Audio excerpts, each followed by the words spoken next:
Hello everyone, my name is Emma and this is Learn from the Past, a channel where I geek out about cool history stuff and you hopefully learn some cool history stuff.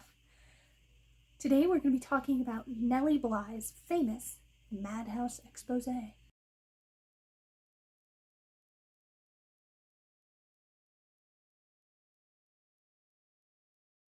So just a little introduction here first. I know it's been a really long time since I've uploaded and I'm sorry.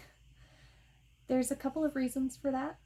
First and foremost, I'm in school, and that always has to come first.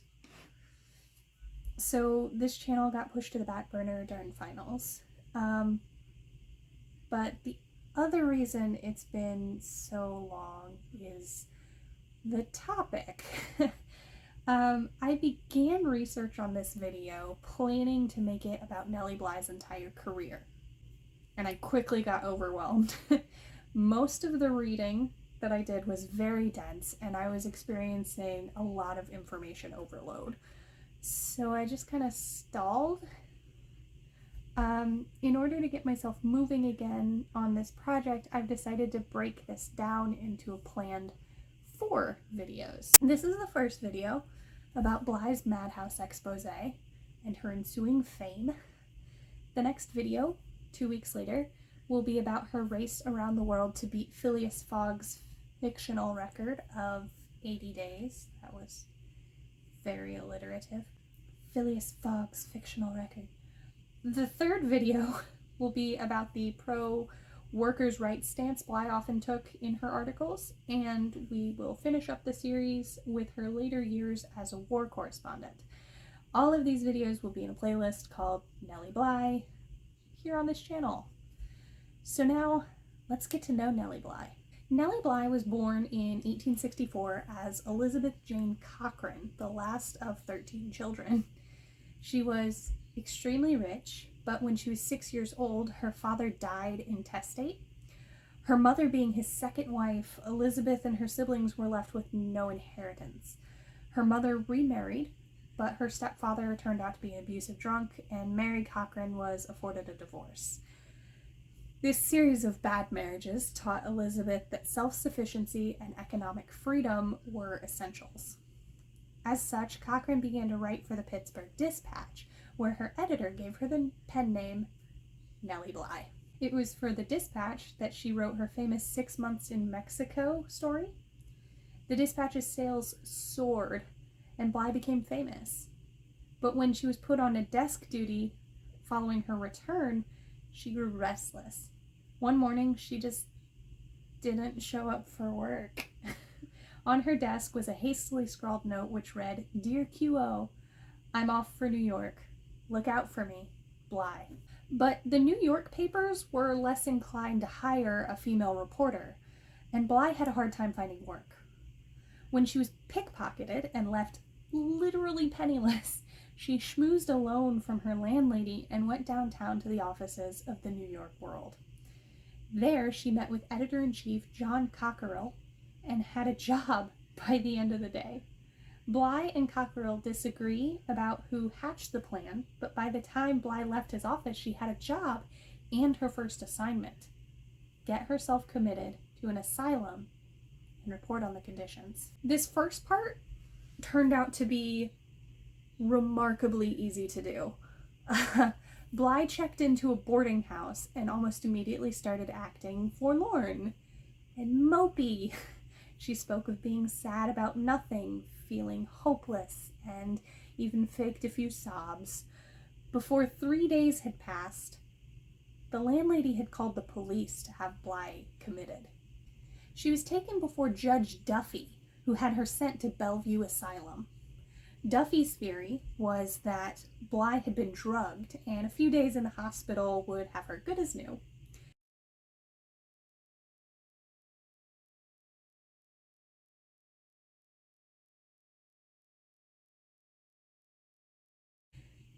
Bly reported on the terrible conditions at Bellevue. Dinner was a single piece of meat and one cold, spoiled potato. The asylum was not well insulated, and patients suffered from the cold. Bly complained so much that she was given a small, moth-eaten shawl. When she told the nurses that this wasn't enough, she was told that those receiving charity shouldn't complain about what they're given. At Bellevue, Bly was evaluated by another doctor who diagnosed her as, quote, positively demented, a hopeless case, end quote. At this point, the only symptom that Bly was maintaining was her supposed amnesia. She was otherwise coherent and composed and had completely dropped the act. Another doctor examined Bly, asked her to do a few stretches, open her mouth for a tongue depressor, and follow a few simple commands. Bly, again, no longer faking mental illness, did all this exactly as the doctor asked, prompting the doctor to turn to the nurse and say, quote, according to Bly's expose, positively insane, a hopeless case. After being diagnosed as hopeless, Bly was taken from Bellevue to Blackwell's Lunatic Asylum. The conditions there were even worse. Bly met a German immigrant woman who was there simply because she hadn't been able to plead her case in German. Bly made friends in the asylum with many of the other women, whom Bly was convinced were just as sane as she was. Bly described her friend Tilly Mayard as having a beautiful singing voice. Patients were bathed once a month in frigid water that was not changed between patients. Dozens of people, all using the same water to wash off a month's worth of grime. At night, the patients were locked up individually with separate keys, prompting Bly to note the lack of fire safety in her report. Patients were told not to talk or fidget in large group settings. Bly writes, quote, what, excepting torture, would produce insanity quicker than this treatment? Here is a class of women sent to be cured.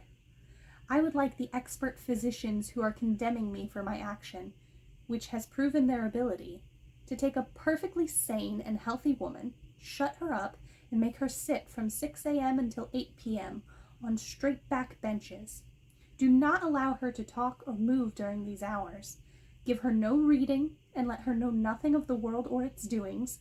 Give her bad food and harsh treatment and see how long it will take to make her insane, end quote. Bly notes that nurses would make fun of delusional patients, intentionally contradicting their delusions. Many of the nurses were physically abusive, dogpiling, beating, kicking, and choking patients to get them to settle down. Bly was horrified at the number of perfectly sane women in the asylum.